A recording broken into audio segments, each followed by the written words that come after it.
Fala pessoal, eu me chamo Camila. Aqui eu falo sobre leituras que eu faço com uma certa frequência, sobretudo filosofia, e no vídeo de hoje eu vou falar sobre um livro que eu li no ano passado, gostei bastante, e vou trazer uma resenha aqui rapidamente para vocês. Então, bora lá. O livro que eu vou falar com vocês é o Astronomia, Astros, a Ciência e a Vida Cotidiana, do autor Marcelo Girardi Chapo. Ele é brasileiro, formado em Física pela Universidade de Santa Catarina. Então, esse livro eu gostei bastante. O Marcelo, ele traz uma introdução clara e simples ao universo da ciência dos astros. Bom, eu acredito que é um livro voltado para os iniciantes, leigos e entusiastas do assunto, assim como eu, sobretudo curiosos. O autor, ele vai abordar desde temas mais básicos até assuntos contemporâneos da pesquisa astronômica.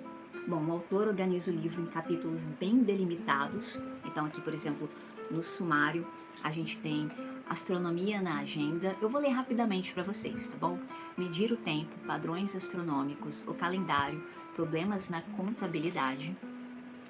Seguindo, no outro capítulo, na página 25, desenho no céu. Então, subtópicos, que é o padrão internacional, a constelação, as constelações do zodíaco, constelação e ilusão, uma janela para o passado, um céu em movimento. Página 37, as estrelas e o cotidiano. As estrelas piscam, fonte de energia e poeira das estrelas. Na página 49, uma bagunça organizada, um capítulo bem legal, trânsitos planetários, conjunções, oposições, ocultações e aproximações. Página 61, espetáculos do Sol e da Lua, superlua e microlua, lua azul, eclipses solares, eclipses lunares. Página 79, estrelas cadentes e auroras, um dos meus capítulos favoritos, fragmentos macroscópios, perigo espacial, chuvas de meteoros e auroras.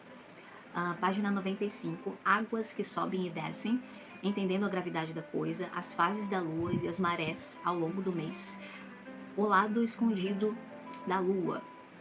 Página 113, resgatando o céu, estrelas a olho nu, telescópios, esperança e ilusão, e exploradores do céu.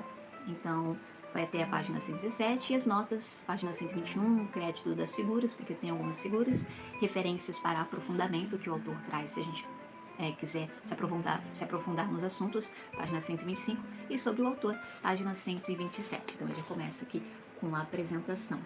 Então, o autor começa com uma visão histórica sobre como a astronomia evoluiu desde as primeiras observações das primeiras civilizações antigas até os avanços modernos, como sondas solares e telescópios. Tanto que tem aqui algumas dicasinhas se realmente devemos adquirir um telescópio, se é uma boa ideia, quem nunca pensou em adquirir um telescópio. Então, bom, eu acho que essa perspectiva histórica que o autor Marcelo traz é um ponto-chave porque nos ajuda a entender a construção gradual do conhecimento astronômico.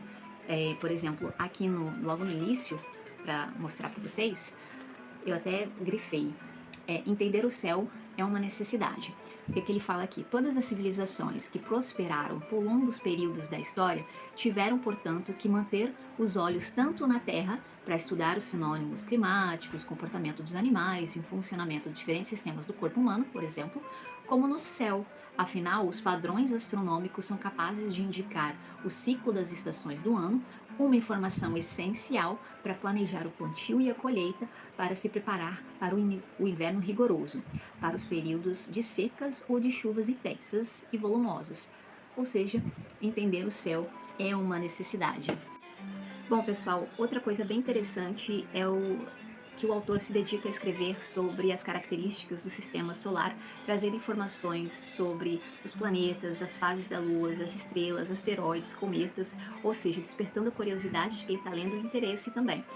Um dos capítulos que eu mais gostei, assim como eu já falei, é sobre as estrelas cadentes e a aurora boreais. Isso porque o autor ele vai desmistificar os mistérios por trás desses fenômenos. Por exemplo, as estrelas cadentes nada mais é do que pedaços de rocha espacial que, quando entram em atrito com a atmosfera terrestre, elas se incendeiam devido a esse atrito.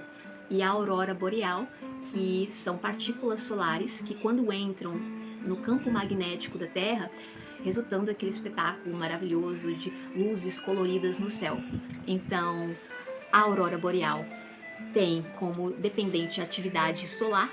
Aqui na página 21 eu vou compartilhar rapidamente com vocês. Quando entram na nossa atmosfera em quantidade significativa pelos polos, elas encontram átomos e moléculas no ar no meio do caminho. A interação delas com átomos e moléculas desses gases acaba depositando energia neles, excitando-os ou ionizando-os quimicamente. Como consequência, no momento em que eles retornam no seu estado energético inicial, emitem excesso de energia que receberam para o ambiente na forma de luz. As auroras são, portanto, grandes faixas luminosas e coloridas, visíveis no céu noturno, resultantes da soma de emissões luminosas de inúmeros átomos e moléculas da nossa atmosfera, após terem sido excitados ou ionizados pela incidência de partículas carregadas pelos polos terrestres.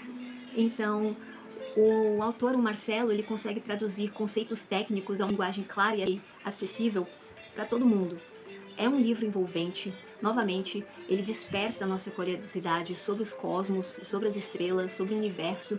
E é um livro que eu indico, principalmente, por exemplo, se você tem crianças, pré-adolescentes em casa, por que não presenteá-los com esse livro? Tem um pouquinho mais de 120 páginas e a criança, o adolescente em si, eles são curiosos de nascimento.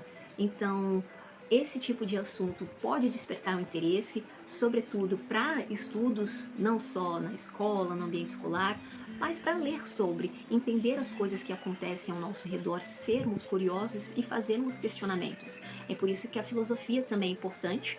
E eu vou abrir aqui um parênteses grande, e talvez seja a segunda parte do livro. E será que a filosofia e a astronomia têm alguma coisa em comum? Vou falar rapidamente aqui com vocês. Bom, sim, a filosofia e a astronomia, elas têm uma relação profunda, histórica profunda. Isso porque ambas colaboraram em tentar explicar questões sobre a existência, os cosmos e o nosso papel no universo. Os filósofos pré-socráticos, por exemplo, como Tales de Mileto, Anaximandro, sobretudo Pitágoras, buscavam explicações racionais sobre fenômenos celestes.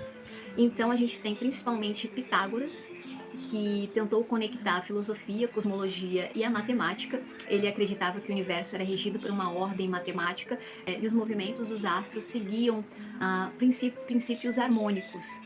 Então veja, a gente tem um filósofo da antiguidade, salvo engano, Pitágoras é de 500 e, vou colar aqui rapidamente, 570, 500 e 495 a.C., e ele teve essa curiosidade e esse olhar integrador entre filosofia, cosmologia e matemática, influenciando não só os seus contemporâneos, mas também ele ajudou a desenvolver a astronomia e a filosofia ocidental, tanto que, por exemplo, um filósofo moderno, o Giordano Bruno, também tentou conectar a filosofia e a astronomia para questionar o universo fixo e finito.